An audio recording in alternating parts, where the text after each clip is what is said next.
Hello বন্ধুরা, কেমন আছো? আশা করি সকলে ভালো আছো। তো আজকে আমরা চলে এসেছি এটা কালনা বাস স্ট্যান্ড, দেখতে পাচ্ছ আমি আর এই রমেশ। তো রমেশ রেকর্ডিং আছে নিয়ে পরে বলছি। তো আজকে এসেছি আমরা শান্তিপুর যাবো দাদার বাড়িতে। তো দাদার বাড়িতে আসার কারণ একটাই উদ্দেশ্য, তো দাদার বাড়িতে আজকে একটা মিটিং আছে। তো অল ইউটিউব সংগঠন, তাই তো নাকি? সংগঠন যারা যুক্ত হতে চাও একটা গ্রুপের নাম্বার লিঙ্ক শেয়ার করে দেবো, বা খবিরদার ভিডিওর নিচে কমেন্ট করবে, তাহলে জয়েন হতে পারবে তোমরা। আর এটা যদি দেখছো সবাইকে শেয়ার করে দাও। তো চলো দেখতে থাকবে কেমন যাচ্ছি না যাচ্ছি। আর ঘাটে যে দেখা হচ্ছে, আবার গঙ্গায় যে দেখা হবে। তো আর এটা হচ্ছে আমাদের একটা ইউটিউবার, রেকর্ডিং করে, রমেশ রেকর্ডিং। তো চলো, ভিডিওটা ভালো লাগলে অবশ্যই লাইক করবে, কমেন্ট করবে। তো বন্ধুরা দেখতে পেয়েছো, তখন কালনা বাস স্ট্যান্ডে ছিলাম। তো এখন ঘাটে চলে এসেছি, গঙ্গা ঘাটে। তো পার হলে নদিয়া, শান্তিপুর নদিয়া। তো তাদের বাড়ি যাবো। তো এই একটা ভাই আমাদের সাথে চলে এসছে, বিশু। তো তো চলো দেখা হবো এই পারে যে। ভালো ভিডিও হবে, সবাই লাইক কমেন্ট করবে।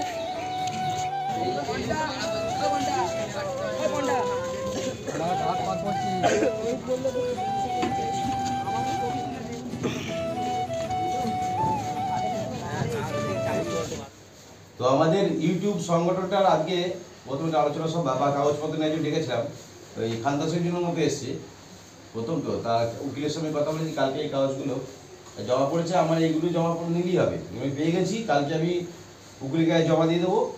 এনজিও লাইসেন্সটা খুব তাড়াতাড়ি বার হয়ে যাবে। যখন লাইসেন্স বার হয়ে যাবে তখন একটা বড় মিটিং ডাকবো, সেখানে কিন্তু সবাইকে আসতে হবে। সেখানে যারা না আসবেন তাদের কিন্তু এমনি বাদ দিয়ে দেবো আমি, কারণ আমরা এনজিও লাইসেন্স পেয়ে যাবো, তখন আপনাদের এমনি আসতে হবে, তাহলে আপনাদের পানিশমেন্ট হয়ে যাবে, বুঝতেই পারছেন। তো আজকে ছোট্ট একটা মিটিং বলতে পারবো না, কাগজপত্র জমা নিলাম, এগুলো আমি জমা দেবো। সবাই এসছে বিভিন্ন জায়গা থেকে, 10-12 জন। আর অনেকে আসতে পারে, যাদেরকে বলে পর নেক্সট টাইমে আগে আমরা কাগজটা বার করি, তারপর আমরা মিটিংয়ে ডেট করবো। আর গ্রুপে, হোয়াটসঅ্যাপ গ্রুপে আলোচনা হবে এই নিয়ে। আর শুরুটা এখান থেকে হয়, যে কোনো আন্দোলন বা মিটিং জানবেন ছোট্ট থেকে শুরু হয়। এই অল্প লোক এসছে বলে আপনার এখন মনে ভাঙবেন না, ঠিক আছে? আজকে 10 জন এসছে, কালকে 10,000 আসবে আস্তে আস্তে। তো আমাদের যেটা মানে উদ্দেশ্য, সেটা হচ্ছে আমরা আগে প্রথম এনজিও, যে ইউটিউবে এনজিও লাইসেন্সটা আমরা বার করি। আর বার করার জন্য আমার 10 জন দরকার ছিল, 10 জন আমরা পেয়ে গেছি। এই 10টা কাগজ আমি জমা দেবো কালকে। জমা দিলে মোটামুটি 15-20 দিনের মধ্যে হয়ে যাবে। তারপরে এদের ব্যাচগুলো আমি তৈরি করবো এবং গেঞ্জিগুলো তৈরি করবো। আগে এদের গুলো পাবে সবাই, তারপর অন্যজনা পাবে। তারপর নেক্সট মিটিংয়েও আপনারা কাগজ জমা দেবেন, তারপর আপনাদের এগুলো হবে। আগে এই কটাগুলো আমি দিয়ে দেবো আগে, ঠিক আছে? তো এই পর্যন্তই। বলো বিকাশ, কিছু বলো।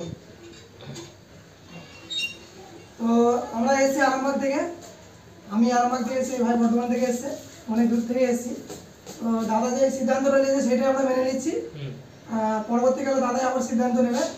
তো একদম যাদের এই লাইনে থাকার ইচ্ছা আছে বা যারা আগামী দিনে বিয়ে করতে চাও, তারা অবশ্যই আমাদের সঙ্গে যোগদান দেবে এবং আমাদেরকে সাহায্য করবে। ধন্যবাদ। আগে এই পদ্ধতি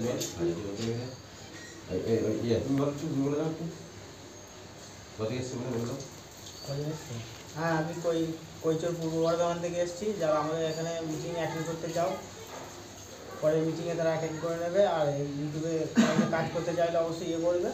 আমাদের কবিতা কথা বলেছে, কবিতা আমাদের মেন, বাকি কথা কবিতা পরে আবার সব কিছু জানিয়ে দেবে ডিটেলসটা। তো চিন্তা করবেন না, হোয়াটসঅ্যাপ গ্রুপে আছে। আর নিয়ম কানুন এখন কিচ্ছু করবো না, কারণ আমরা কাগজ বার করবো। আমরা মানে অবধের মতো কাজ করবো না, কাগজ হাতে পেয়ে তারপর সকলকে নিয়ে আমরা নিয়ম কানুন, নিয়ম শৃঙ্খলা, ইউটিউবে কীভাবে চলতে হবে, কীভাবে কী করবো, টোটাল আপনাদের সকলের মনোভাব নিয়ে এটা করবো। আর নেক্সট টাইমে সবাই আসবেন, ঠিক আছে? ভালো থাকবেন।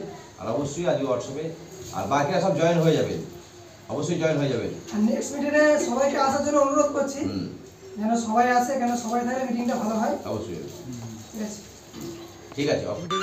তো এখন দেখতে পাচ্ছ, এখন সবাই মিলে আমরা বিরিয়ানি খাচ্ছি। দাদা বিরিয়ানি নিয়ে এসেছিলো আমাদের জন্য। তো বিরিয়ানি খাওয়া হচ্ছে, ডিজে বস কবির দা সবাইকে বিরিয়ানি খাওয়া হচ্ছে, দেখতেই পাচ্ছ। তো চলো, ভিডিওটা ভালো হলে অবশ্যই লাইক কমেন্ট করবে।